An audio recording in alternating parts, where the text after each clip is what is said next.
Recording is on. Welcome to the DXD token working group meeting number 4. It is, I think, 1300 UTC on November 3rd. Yeah, we're in Jitsi. Sorry about that, Sky. I just pasted the agenda in the chat here. I have a presentation that I'm going to try to share here. Okay, let's do that. How does that look? Okay. Just to kind of go over agenda, a little brief recap. I don't know how much recap we need here with this crew, but then a little current state of DXD buyback and treasury, and then capturing DX value in a nutshell. I think whatever we kind of come to conclusion on this, I think it's really important to have like a bite size. This is what DXD does, and it's very clear to everyone. I think getting alignment on that for the working group would be really important, and whatever output would come out. 4 is like a product funding commitment, thinking about how the changes in this model would lead to questions about product funding. And so talking about that. And then what would this look like from like new governance structures, processes that would need to be, and then a realistic timeline and execution on on some of those things. So just to start with DXD buybacks, we pulled some data yesterday on that. And so I guess like the only thing you kind of note here is a little bit of a gap here at the end of September and October. And then you see these blue lines, which are the amount of DXD purchased. Those are much lower than they were before. And this is because we've switched from GPV1 to cow swap completely. And so with GPV1, you could just have a limit order there that was sitting on the order book and could come in and fill whenever. Whereas with cow swap, that is a market buy. And so the orders are a little bit smaller. So we don't have as much on, we don't lose as much on slippage. Those can be limit orders, but they have to be filled all at once. So it makes it a little bit tricky, but I think it's actually worked pretty well. And I think everyone that was doing buyback stuff before is relieved that it's a lot less time intensive. Now let me just go to the buyback sheet. Do I have that open? Yeah.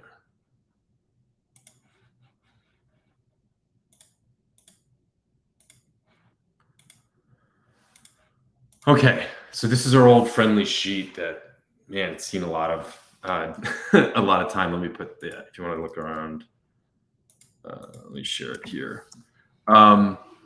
But yeah, just some like high level numbers since the DXD buyback program started.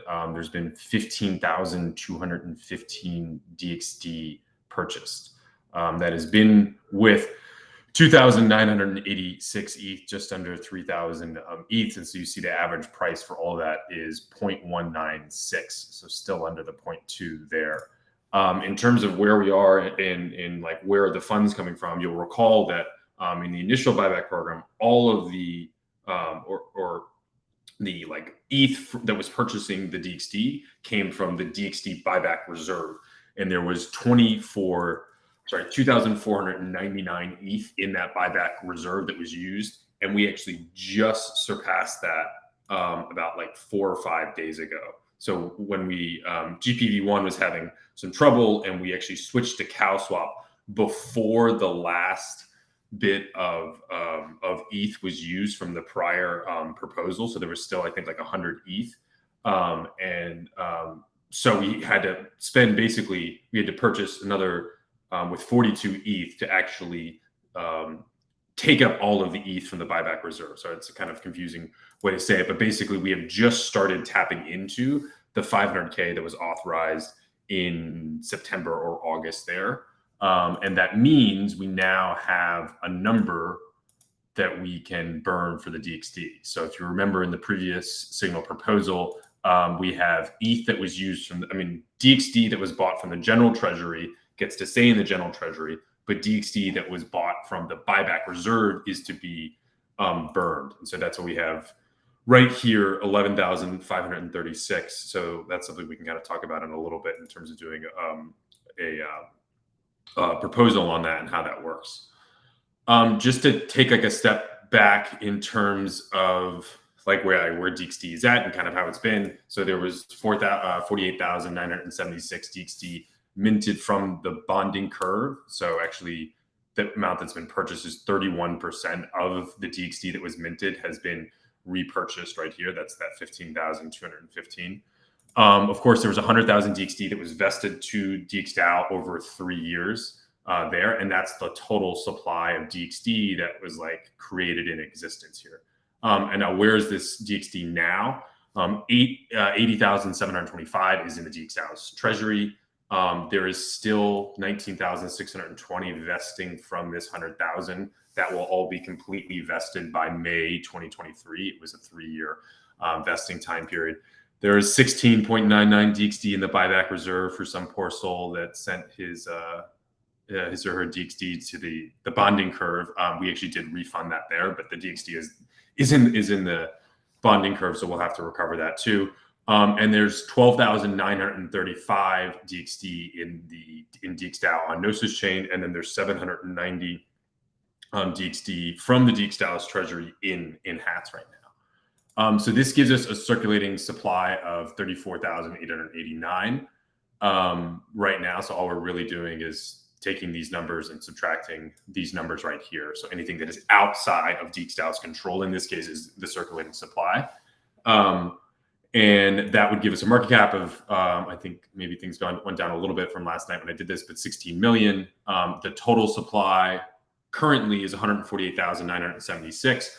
But if we go through with burning that DXD, that would be 11,500 that we would burn, and that would give us a projected circulating supply of 137,440. And then just some other commitments that we do have out here. There has been like 3,750 to vesting to contributors, and so that's like some of that is in contracts. But most of it is actually just promised by DXDAO to contributors. And we have a spreadsheet that's tracking all of that, but that's like 3,750 DXD that's vesting contributors. There's also around 8,000 DXD that would be vested to rep holders once Governance 2.0 launches. This was part of the whole Governance 2.0 kind of I guess agreement was partly to issue DXD, vested DXD to rep holders there. So whenever Governance 2.0 launches, that will be an additional one there.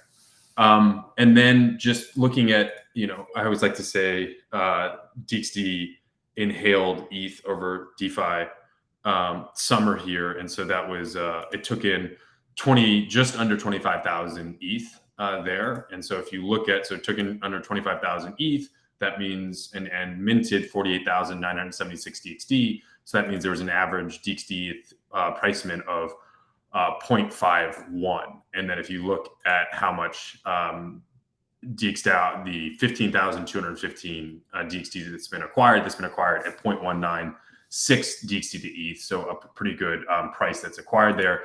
And then also just to note here, so far there's been 1,100 DXD issued by DXDAO to contributors already. So that's like DXD that is actually out of the treasury. Some of that has even been sold by contributors, but that's really been the only DXD issuance that it's had so far. So just wanted to give update there. Connor, I saw your hand up. I don't know if anyone else had kind of thoughts on this. Yeah, the only comment that I had was the 8,000 DXD for Gov 2.0. I think that conversation was had like before a lot of the DXD purchase happened. So I think like that number, it sort of in my mind at least makes sense to adjust that like to a percentage of circulating supply, given the amount that has been bought back so far. I don't know what other people think, but that sort of makes a lot of sense to me. Yeah, and that was in and so this is just like what was in the Governance 2.0 signal proposal. And obviously I think like the implementation of that, you kind of run into some things, and even Augusto was talking about how we implement some of those things. The smart contract level is a little bit tricky, and maybe we have to make some adjustments to it. And so this one was also a little tricky where it was like basically max 10K, but I imagine it will actually be like something close to like 5 or 6K based upon like how how the conditions were met, it didn't seem like most of the conditions were going to be met by different rep addresses. And then the reasoning here was that, you think rep holders were you could almost see them as like the founders of DXDAO in a way. And so yes, DXDAO itself had a lot of DXD, but rep holders individually did not have DXD and were kind of handing over part of the treasury to DXD holders. And so that was part of that one there. I want to go back and kind of look at exactly how the conversation went on that, but I'm on the 8,000 because I think it was partially dependent on the market supply, but it was also dependent on how much DXD was in the treasury here, because we did have this number here. But yeah, anyway, that's a discussion to definitely to have.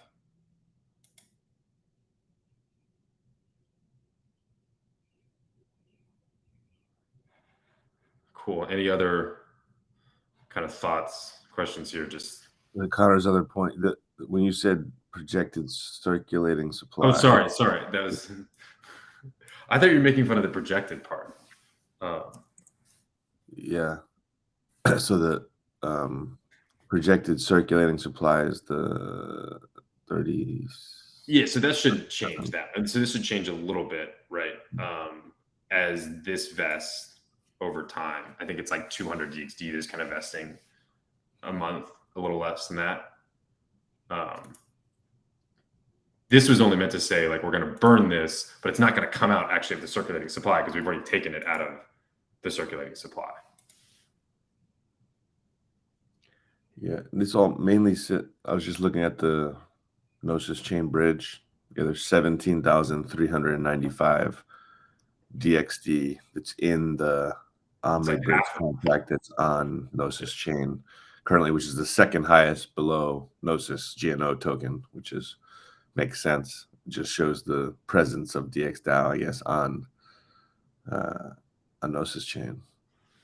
Yeah, I think Dave and I were talking actually about this before the call. I mean, I think we should, so you look at right now, there's almost 13,000 of that 17,000 is just DXDAO holding it there. And yeah, I don't know how much DXD needs to be in the DXDAO base on Gnosis chain, but like, I don't think 13,000 needs to be there. I think we could probably just send over like this amount that's to be burned, like 11,500, or we could actually even just do, something like that. And then Gnosis chain would have like, I don't know, 1,000 or 2,000 DXD, because some people like to have, maybe people are doing DXD vesting contracts on Gnosis chain, or they're doing proposals there. They're good to have some DXD there. Yeah, eventually with Davi, I'm hoping that contributors vesting DXD stuff gets a lot easier, where it's just part of their normal proposal. And so that would still likely be on Gnosis chain unless we decide to move it to another base or something. And then you just need enough. Yeah, you only need enough DXD there that if this is all automatic, they would feed into like automatic vesting contracts on that chain if people were okay with it on Gnosis chain, I guess. Otherwise, you might want it on mainnet. Yeah, and then also we will, I guess it's probably not that much, but there will need to be some DXD on Gnosis chain controlled by DXDAO for Gov 1.5, where you're using DXD as a staking token. And then there's when DXDAO hopefully at some point can provide liquidity on DXD token. Theoretically, that could be in decent size, and the question is, do you want that? Yeah, what chain do you want that on as a DAO? Yeah, but that could theoretically, it could be pretty sizable, I guess, right?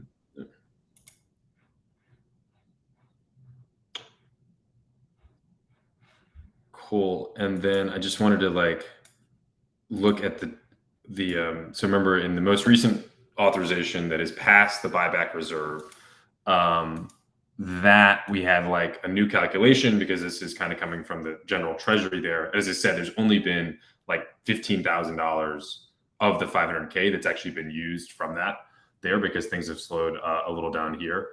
So this is just kind of like pulling some numbers on the treasury. So you look at like right now, this is just total treasury value, everything. It's at 38 million here. and the DXD circulating cap is about 16 million right there. And in the prior proposal, we had like this calculation basically for getting NAV while still supporting like kind of product development here. And so this was kind of the somewhat complicated way of getting to that. And so you can see here the 34,889 circulating supply, the DXD price, and then like the current DXD NAV ratio is still 62% of the adjusted Treasury NAV, which is here is like discounted based upon the monthly burn here. It was interesting when I was looking at this again, the amount of ETH in the Treasury actually increased from the last time I was looking at this because it had the ETH from the ETH POW in there.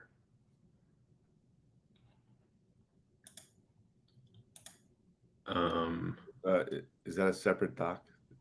Can you share? What? No. I was saying, I just like looking at this from the previous time. It was, Wait. Yeah. So that's what I'm saying. So there's two different ways you can look at this, right? So, sorry. Is that a different doc? Oh, sorry. Yeah. This is a separate doc. I should share this here. Sorry.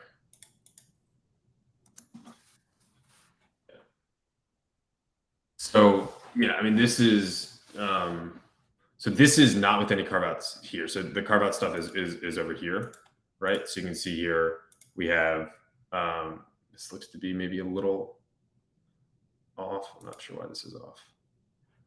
But this stuff over here is all kind of raw. So you can see there's 8,140 ETH.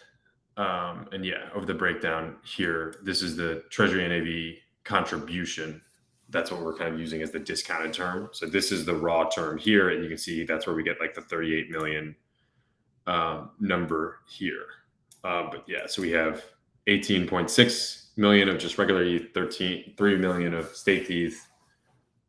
USDC, no RAI anymore. And then, of course, ENS and Swapper have actually gone up a bit the last little bit. And I'll have a DXD. I meant to try to get a DXD trade volume out today, but I didn't get a chance to that. There should be one today or tomorrow on that I'll put up update with this stuff. But counting the Swapper, counting the value of Swapper token, which is is a pretty large amount, right? Is that like, if you wanted to monetize that, it basically could go to zero, right? Is that the? Yeah, I mean, so the way that we have it here, this is what was passed in the last signal proposal. 25%.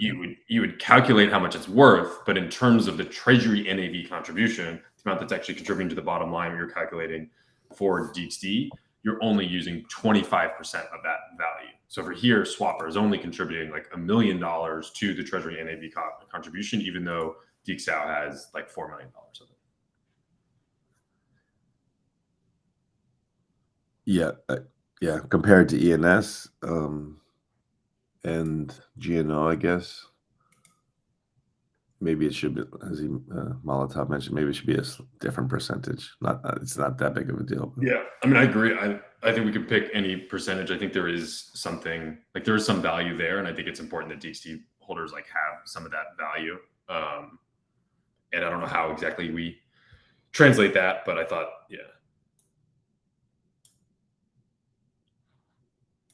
But this is like the old model. It's kind of like the way to think this through. We can talk about maybe, So anyway, maybe let's keep going here, just because wanted to kind of, just kind of like where we're at and on like current DXD stuff, and then just thinking about what's next. We have the DXD transfer and burns. That's what I was just talking about, taking some of the DXD off of Gnosis and moving it to mainnet, and also burning DXD, which we can actually do straight through the bonding curve contract, and we can interact with that. So that'll be, I think, maybe a fun proposal to do that. We'll still be doing continuous cow swap orders. So there's still 485K left on the most recent authorization. And so we can kind of keep doing that. I think things are going a little bit better and should be more consistent now. And yeah, I mean, the only other things we could adjust with that is USD and mainnet, thinking about what to do. Yeah, and actually Dave's saying in the chat there, I like USD on mainnet easier because this would take 15 days to go through. So you could imagine like sending out some like somewhat, I don't know, if you're sending in like a dollar amount, you could see how it could either get filled either because ETH itself dropped or the DXD ETH dropped there. Yeah, you can't do, yeah. Well, that's even more reason, actually. Yeah, I mean, the only thing, I was thinking about this like a week ago, and then ETH kind of roared up. And so if ETH goes up, it does kind of screw you out, but you know, who knows over the time period. And it's good to have like them on there because they're limit orders.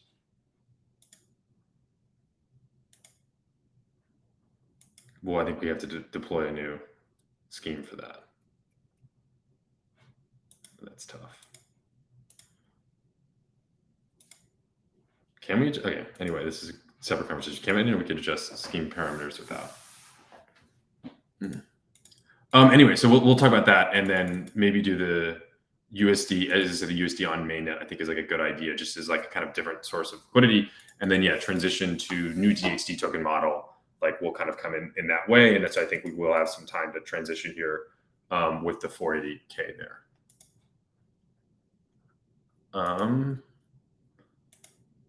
So yeah, that's kind of where we're kind of been, where we're kind of coming from, where things are going on that. And then, yeah, just kind of shifting over to the new DXD token model. I think everyone on the call has been, we've gone over some couple ideas about this and, you know, gotten into a little bit of the weeds in the last call here and also a little bit at the retreat in Colombia. But I think it's really important that whatever we come to, we can have like a very simple sentence explanation of what DXD is and like where it gets value from. And I think there will be lots of disagreements on like how that is implemented or what way that is actually kind of executed upon. And there'll be a bunch of little different levers maybe to choose. But I think before we like do that, it's getting a consensus on this like broad base idea of like, this is where DXD gets its value from. And I think any output from the working group in a signal proposal or anything like that, I think it's really important to have like a very clear message kind of at the top. So just like some ideas is like, so it's a token that like, how do we finish that sentence? How do you have that like one or two sentence that like, everyone's like, oh, that makes sense. I get it. So just some sentences that we've like used before. DXD DXD is the liquid financial value of DXDAO. This is one I liked early on. You could say DXD is a token that has a claim for the assets on DXDAO. Maybe DXD is a token that has a governed dividend stream from DXDAO. Or like, I guess where I was kind of at now is, you know, very simply, DXD gets its value from DXDAO's treasury, which grows from revenue and investments. And maybe like some of these words could be different. I could have like products in here. I was thinking product revenue, something like that. But yeah, just kind of curious to know what people's like thoughts are on like a very short way of kind of capturing this. Is this current? Is this for current, or is this like plan like the? Well, this would be like the future, right? So like, how could you describe the future DXD token model in like a sentence that is like, oh, I get it, right? That's a very simple way of doing it. Obviously, we've kind of talked about how this is implemented a lot, but I think having that like sentence there is important. What about governance? Like, so DXD also should include governance, right? But if you had, once you have DXD in governance, then you would create a reason for there to be value, right? So like Compound or Uniswap have governance over the Uniswap and Compound protocol, but the reason they have value is not just the governance of it, it's their ability to govern future cash flows of those protocols. And I think that's like the same thing here. It's the ability to govern like future cash flows of DXDAO, whether that be from products or treasury. Yeah, but like the first one, DXD is liquid financial value of DXDAO. That makes it sound like the current version of DXD, which Yeah. is like doesn't have governance. Right. That's what I said. That's what I said. This is one we used early on. This is why the one I bolded is like the one that I like and think we should go with.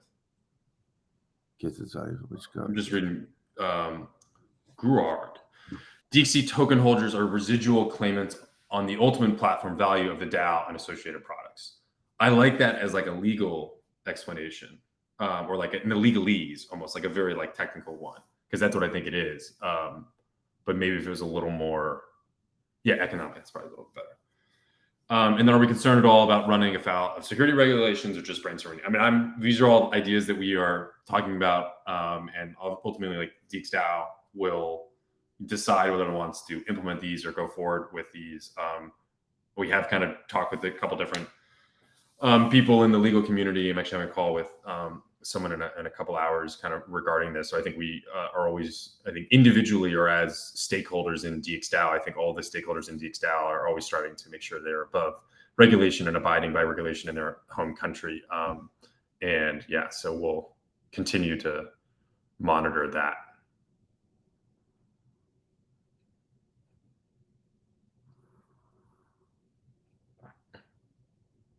But yeah, any kind of thoughts on, I mean, any other ways of like capturing DXD as a value? Is it too, tied up in the treasury? I know, but like we need kind of like that core, core idea here. Because I think it is, once you decide that it is this thing that is backing, that is going to grow in size, that's what the ultimate like source of value is. And Scott, you're right. It's the governing of that gives you value, right? The governing of that is why you want to have value, but then you will look for some like ability to produce future cash flows on that. And that's why that's being valued from a governance standpoint.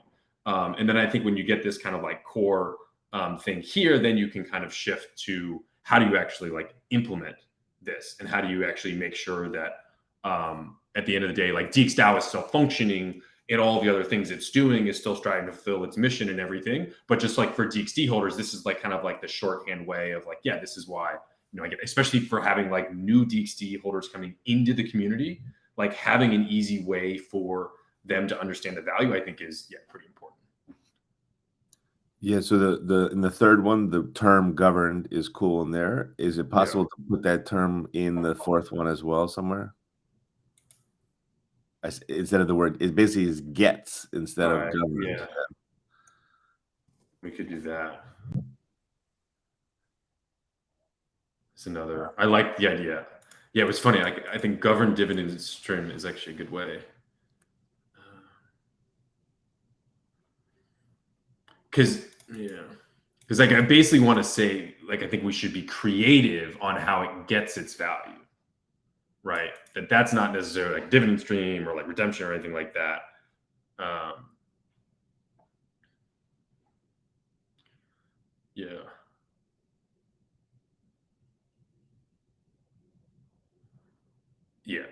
And I think Spicy Soup is saying, the dividend structure, this one wouldn't really mention something about the treasury, and so then you're just talking about the products, and that doesn't necessarily have the same amount of value. Gruard is, the need to have a governance authority, and there is no ability to have a claim on any value without that ability to make that claim. Yeah, and I think like governing, I like governance. I think the word is fits it there.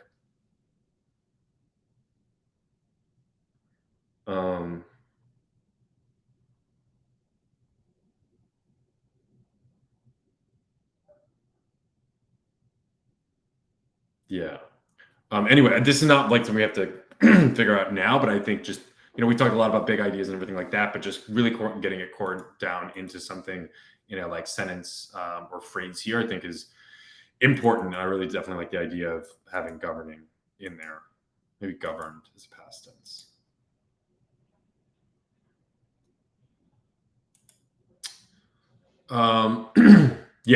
So the methods and tools may change, but the core value of proposition probably should not.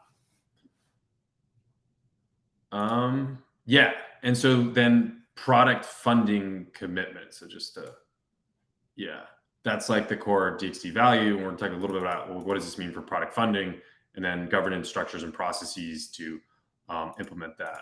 Where are we here? And so, sorry. if DXD is representative of the treasury value, will DXDAO continue to fund product development? And I think, does that threaten DXDAO's commitment to decentralization and mission to enable community freedom? And so I think when you think about DXDAO was obviously originally launched, there was kind of like a social contract or relationship on these funds deposited into the bonding curve are intended to fund DXDAO product development as it strives on its mission to build a decentralized world. And there was a lot of things going on over the summer and in early days on that. And so the key is how to, with that initial social contract and understanding of DXDAO early on, how do we make sure that carries over and continues if we do end up shifting to a different model here? And so this is a small tangent here, but so the idea of endowments into perpetuity is something that kind of annoys me in the world. So oftentimes pools of capital that are meant to make a difference or do something instead just turn into a vehicle for the preservation of that capital. So the best examples of universities endowments, I don't know, Harvard and Yale have something like $50 billion in an endowment. So they're kind of like a hedge fund that has this university attached. Similarly, if you look at the Ford and the Rockefeller foundations, more so the Ford foundations, they're still around, still have a bunch of money funding things, but they're basically completely separate from anything that the original founder was hoping to do. And I think it's this idea that you have these these pools of capital that just exist into perpetuity in sustaining themselves. So I think it's important to spend and fund and kind of have a commitment to that, not just having the preservation capital, which is obviously very, very important. And we want to make sure you're doing that and have that it's existing into perpetuity, but that it doesn't just become about that. And I think that is a way of kind of maintaining DXDAO's core mission from the beginning. So this is kind of what I could see as an agreement. And so as part of the new DXD token model, DXDAO would commit to fund operations and product development with, say, 5 to 7% of treasury assets a year, adjustable by governance. So this would basically be a management fee. You could even see that, right? So if the value of the treasury goes up, then the value of the funding amount would go up. So we think about how we want to maybe eventually change that. But this would be, I think, a way of setting an overall budget target for DXDAO spend. And just the reason I use these 5 to 7 is that's 2 million to 2.5 million, I think, right here. So that would be roughly maybe around where the burn is, maybe a little bit less than where it is now. This wouldn't preclude other capital investments. You can still utilize DXDAO's balance sheet.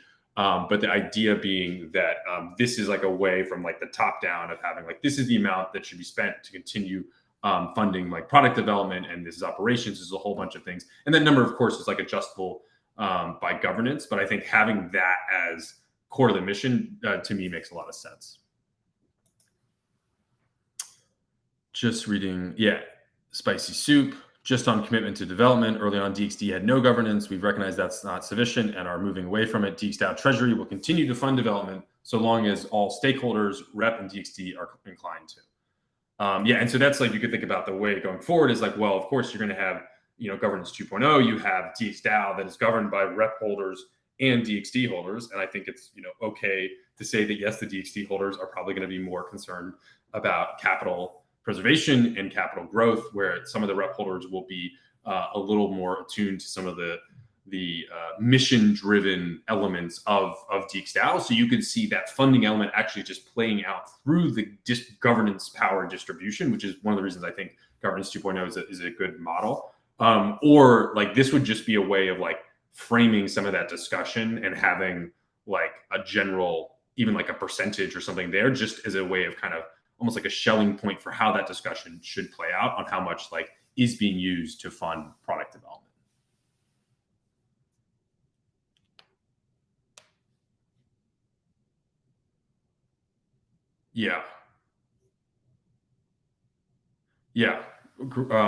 Gerard, what is the hurdle rate associated with funding projects? I'm aware of spending money because it is earmarked to be spent even when there are no good ideas.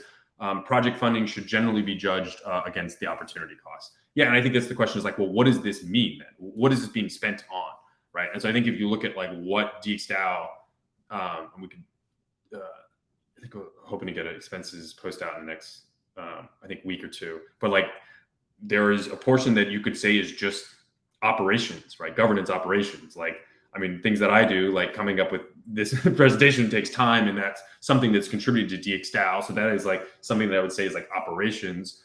You have like our DXGov team who is building, it's kind of operations too, almost, because it's building products and infrastructure for DXDAO. So it's kind of a way of doing that. And then you kind of separately, though, you have like product teams and project teams. So this would be like Swapper, you can say Carrot or anything like that, which DXDAO is funding as a way of hoping to get a return from those projects in the form of revenue in some way, not just to like optimize the efficiency of DXDAO. And so I think in the current form, the budget kind of takes the place of both of those. I think going forward, maybe it does make sense to like split those out a little bit more. But yeah, that's kind of how we are now.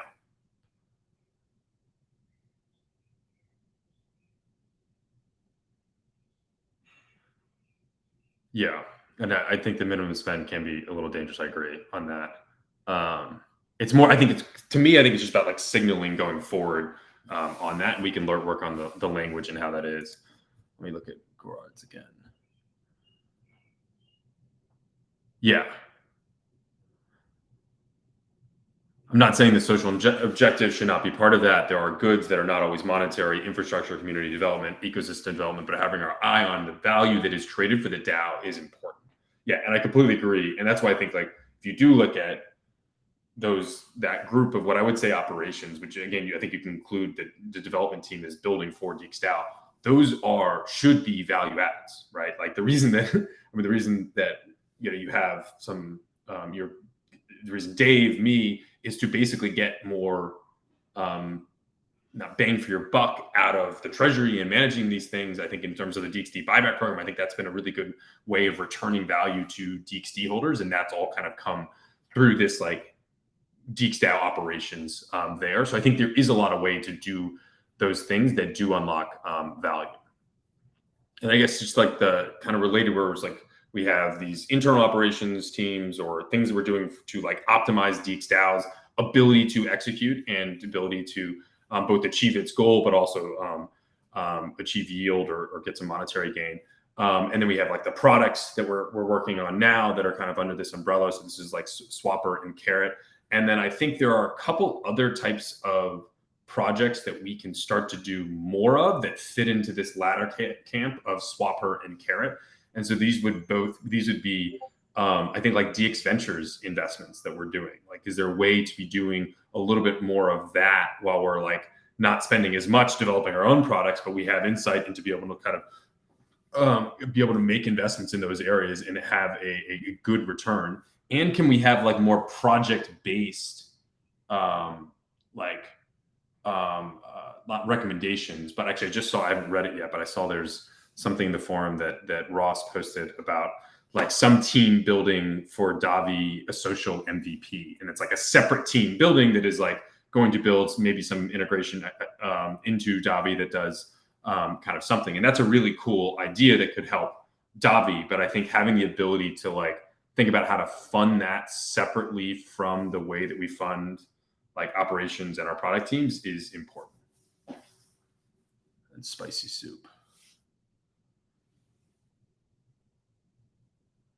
DXDAO is and should be focused on value add development. Public good investment is led by already well capitalized projects that have sufficient funding. DXDAO is a much more limited pool of capital and wasn't raised as a public goods donations like Good Go.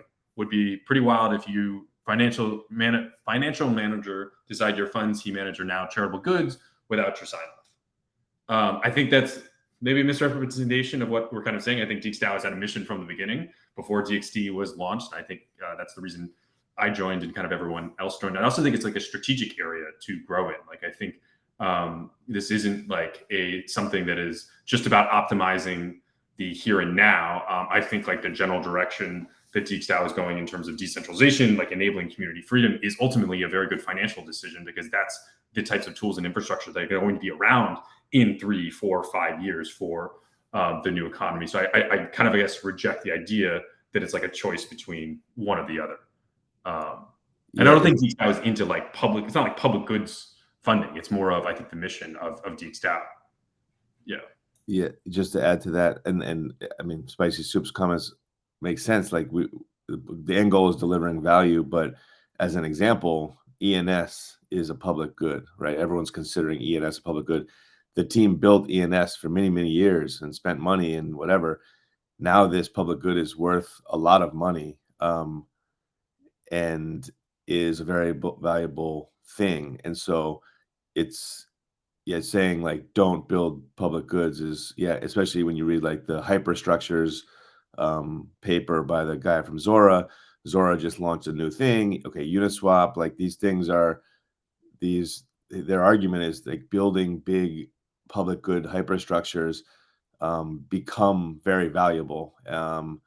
And so we don't have a great example of that within DXL yet, but like if Swapper, as a decentralized front end to DeFi actually gets accepted for like many of the things, like we don't use Uniswap front end because it sucks and it's not private.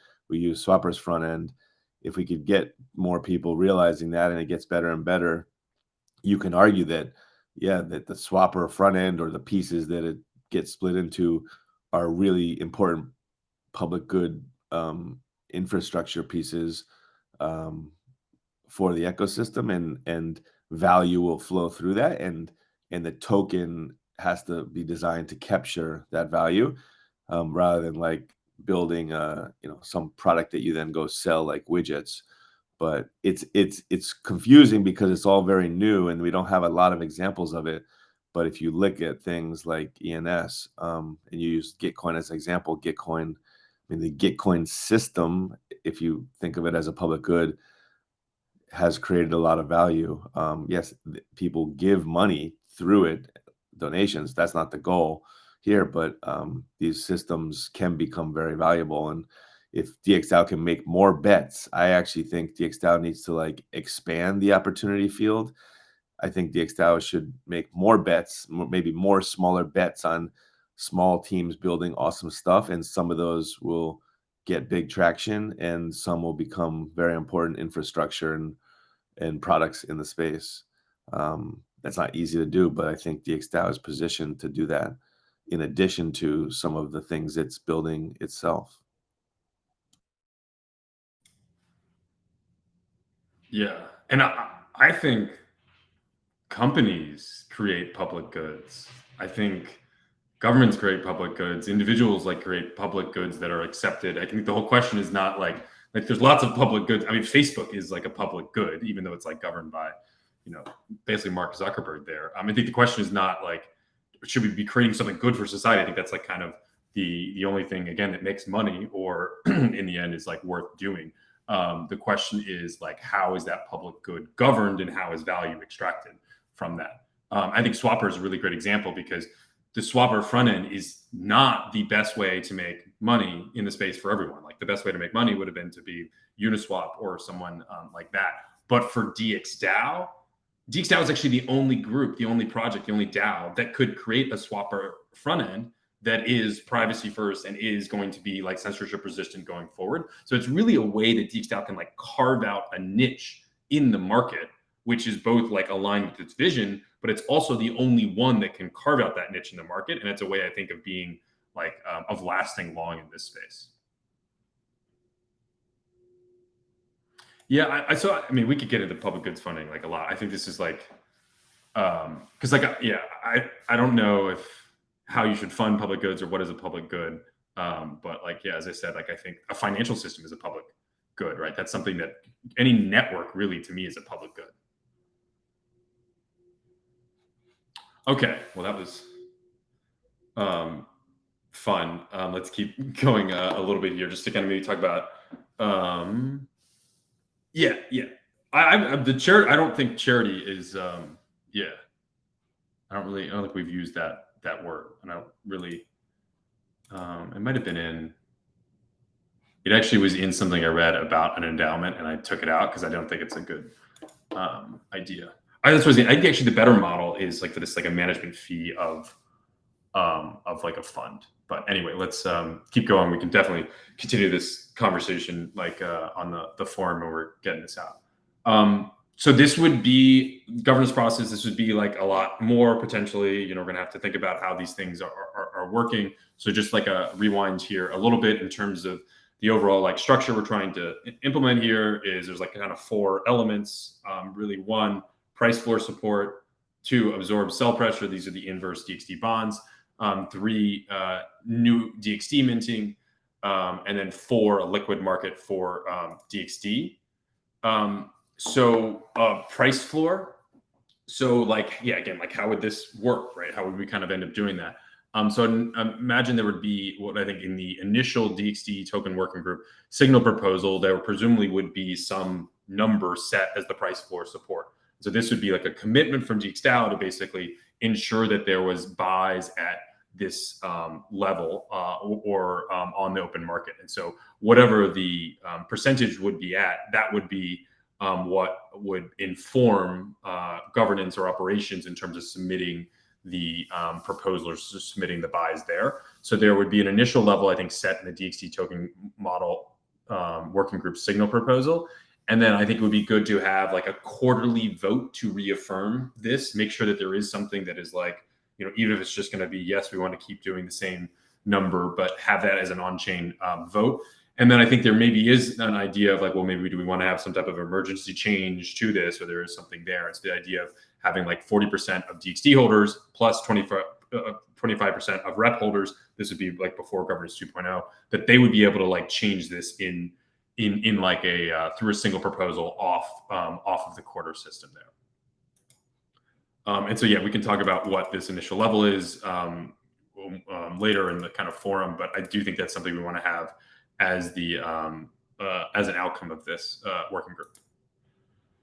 The inverse DXD bonds. So this will definitely be like the biggest headache, or like kind of the most heavy. It would require some development work plus operational overhead, a lot to manage this. I'm giving like a pretty an estimate here, I think, of 6 months plus before any of these could actually be implemented, just in terms of all like the work that would need to be done on that. But I think it's important to send like the signal. We can kind of move in that direction. There's a couple different things we can do to kind of get there. I think we would need to create a DXD monetary policy committee, which would like to meet to execute on the vision. So this is when, whenever you say create a committee, that's a bad start. But I really think we'd need something to be able to implement that. What I would see them potentially doing is basically quarterly updates to governance on the general direction and outlook of DXD. So set expectations on upcoming policy. Like, again, this is why I'm kind of using this monetary policy thing here, because I do think that's what we want to be conveying here, that there is kind of some communication that's consistent. And then they would be issuing monthly recommendations for inverse bonds to issue, but bonds could go through the regular governance process, presumably, in order to implement, or maybe they go through the Treasury Guild as we're implementing it there. But the monetary policy group would basically be issuing these monthly recommendations, which would be like issue, $250,000 of inverse bonds that pay out 90% of NAV in 6 months or something like that. That's kind of the thing there. The committee itself, like definitely, of course, like active DXD holders for constant consultation. But I do think this is like this would be a lot of work and would require some research and reporting from full-time contributors. And would also need to actively work with Treasury and governance on liquidity management for redemptions. So like a key part of that is like understanding, well, we're issuing these bonds, and if people take these bonds, then that means we're going to need to have more assets to pay them out in them when they come in 6 months. And so this would, again, I think this would be the biggest bureaucracy that would come out of this. But I also think and this is kind of something I've noticed through these calls, it's very good to just get DXD holders together and speak from that perspective. And so I think it would be a very good communication channel broadly, is having this and maybe keeping that open on a broad range of DXD issues, DXD market issues. Yeah, and then like the governance process for DXD minting, like this would I think be the least governed aspect. Remember, just like this one would basically be allow for new investors to come into DXDAO by basically depositing ETH or stablecoins and at NAV and minting new DXD. And probably actually not minting, you could just get it from the treasury. Maybe that's actually something to talk about. Is it minting or just from the treasury? And the same thing with the DXD liquidity market. I think this could be pretty easily managed through governance, but maybe this is something that the DXD Monetary Policy Committee is kind of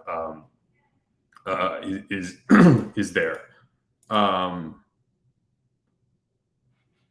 And looking ahead, or like, what is this like? What can we kind of think about? How would this play out? So the working group, I'm aiming to get a draft text of a signal proposal before the next working group meeting. So that would be 2 weeks from today. Probably posted hopefully in the forum before the call, and then go over it on the call here and feedback, comments on anything, and then let that sit. Probably make an update after our call in the forum, and then it would be great to have any comments and suggestions from you all here, but then leave that open in the forum for at least 2 weeks. That also is when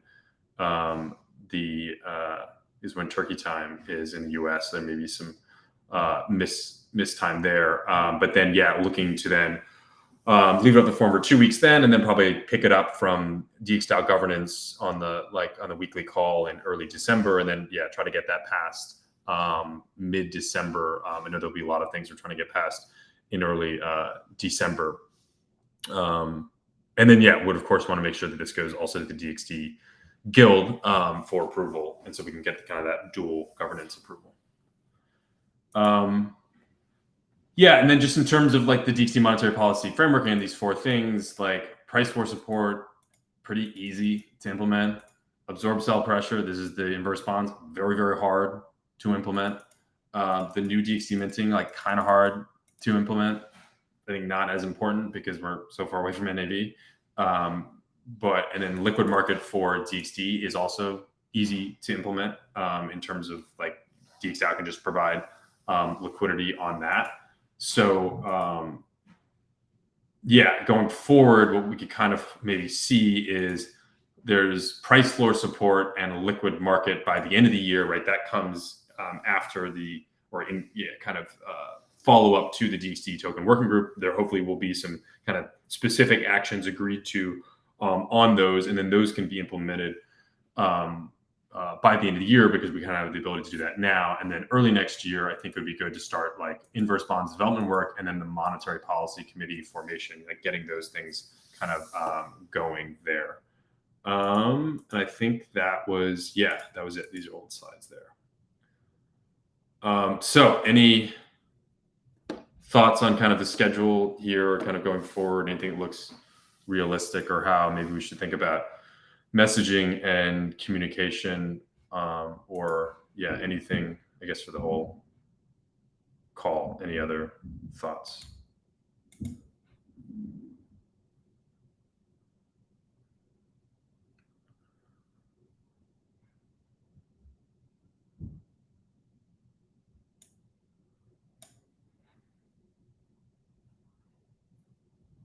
Nothing.